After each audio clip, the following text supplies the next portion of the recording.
So now we will talk about the cartilage. Cartilage is a flexible tissue made up by cells known as chondrocytes. तो जो sales मिलकर cartilage बनाते हैं उनको बोला जाता है chondrocytes. हमारी बॉडी में majorly there are two types of cartilages, the articular cartilage and the fibrocartilage. Articular cartilage and fibrocartilage. So सबसे पहले हम बात करेंगे आर्टिकुलर कार्टिलेज के बारे में. आर्टिकुलर कार्टिलेज को ही हायालीन कार्टिलेज भी बोला जाता है. And as the name suggest articular, articular का मतलब क्या है कि ये आपकी बोन्स के आर्टिकुलर सरफेसेस पर पाई जाती है. यानी कि if this is one bone and this is the another bone, right, ये दो बोन्स हैं, ये दोनों बोन्स यहाँ पर मिलकर बना रही हैं joint, because the bones they are articulating here and they are forming a joint. So जो जॉइंट बनाती है, बोन का वो एरिया जो जॉइंट बनाता है, like this area and this area, this area is called as the articulating surface. ये क्या है? ये बोन का आर्टिकुलेटिंग सरफेस है. बोन का आर्टिकुलेटिंग सरफेस है यानी ये बोन का वो एरिया है जो कि जॉइंट बनाएगा और इस आर्टिकुलेटिंग सरफेस को कवर करके रखेगा, जो that is the articulating cartilage, या फिर इसको बोला जाता है हायालीन कार्टिलेज. तो होगा क्या कि अगर आपकी दोनों बोन्स के आर्टिकुलेटिंग सरफेसेस जो है वो हायालीन कार्टिलेज से कवर्ड है, सो दोनों बोन्स के बीच में जब भी जॉइंट में मूवमेंट होगी तो फ्रिक्शन फोर्सेस जो है वो रिड्यूस हो जाएंगी. इसके अलावा मतलब इसका फंक्शन क्या है तो समझ लेते हैं. तो पहला फंक्शन यही है कि जॉइंट में आर्टिकुलेटिंग सरफेसेस के बीच में होने वाली फ्रिक्शन फोर्सेस को ये रिड्यूस कर देता है. वियर एंड टियर को ये कंट्रोल करके रखता है कार्टिलेज. इसके अलावा क्या करता है, कार्टिलेज जो है ये आपकी फोर्सेस को ट्रांसमिट करता है. यानी अगर कोई भी कंप्रेशन फोर्स आ रही है तो ये उसको ट्रांसमिट करके दूसरे जॉइंट पे डालेगा and hence it is preventing the injury. तो इससे क्या है, जो आपकी इंजरी है वो प्रिवेंट हो रही है.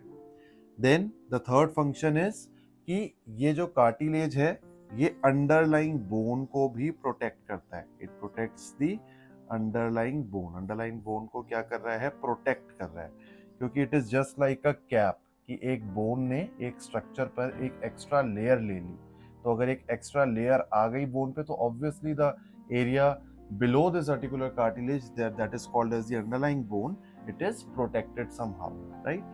अब अगर हम बात करें हायालीन कार्टिलेज की, तो हायालीन कार्टिलेज जो है हमारा, it is nothing 60 to 80% water only. Hyaline cartilage आपका 60 से 80% वाटर है.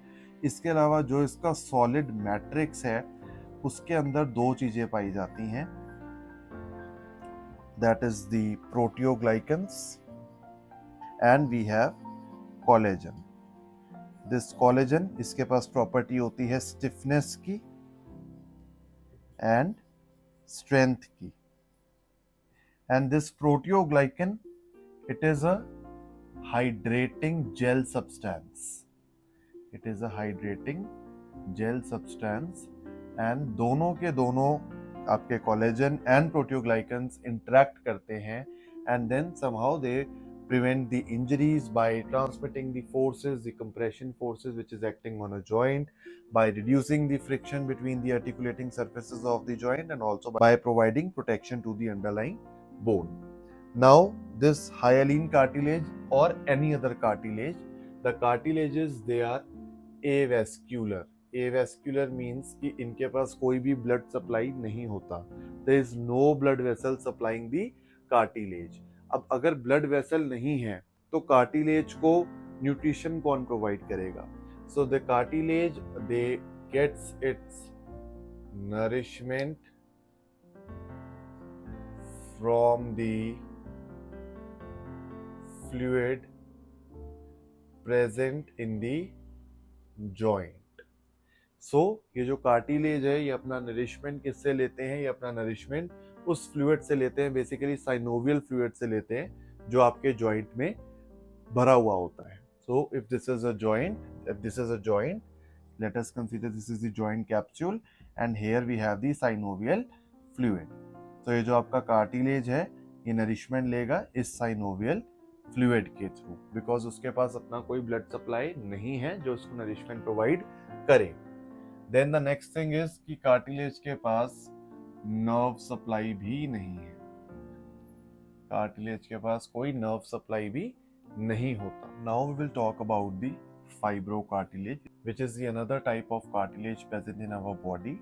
फाइब्रोकार्टिलेज क्या होता है? It is an intermediate junction between articular cartilage and other connective structures or tissues like tendon,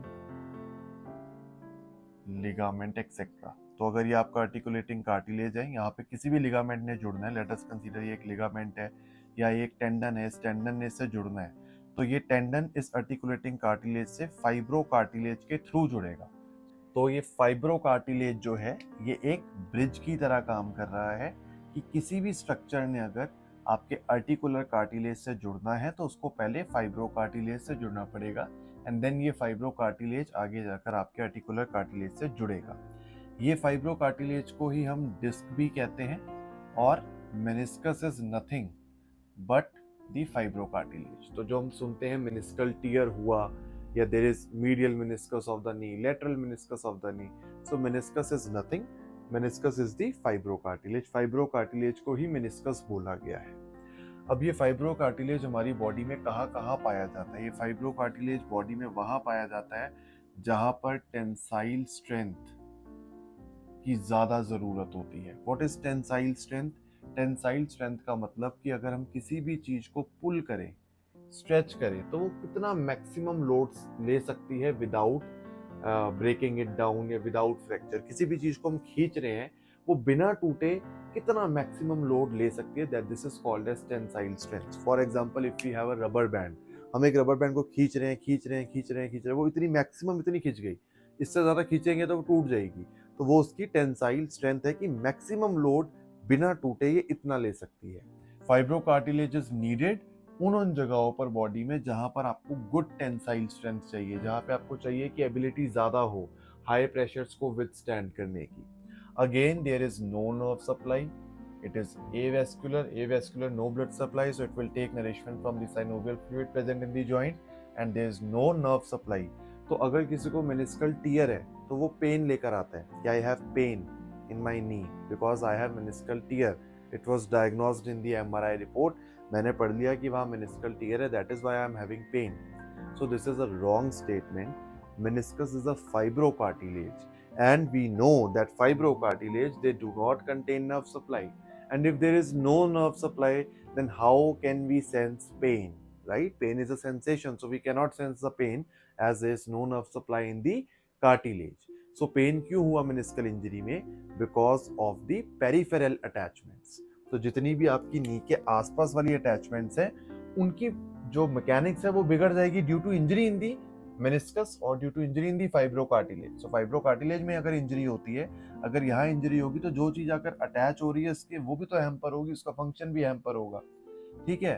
and this hamperness of function, this disability because of the problem in the meniscus और in the fibrocartilage, it causes the pain, not directly this meniscus because they do not contain the nerve supply।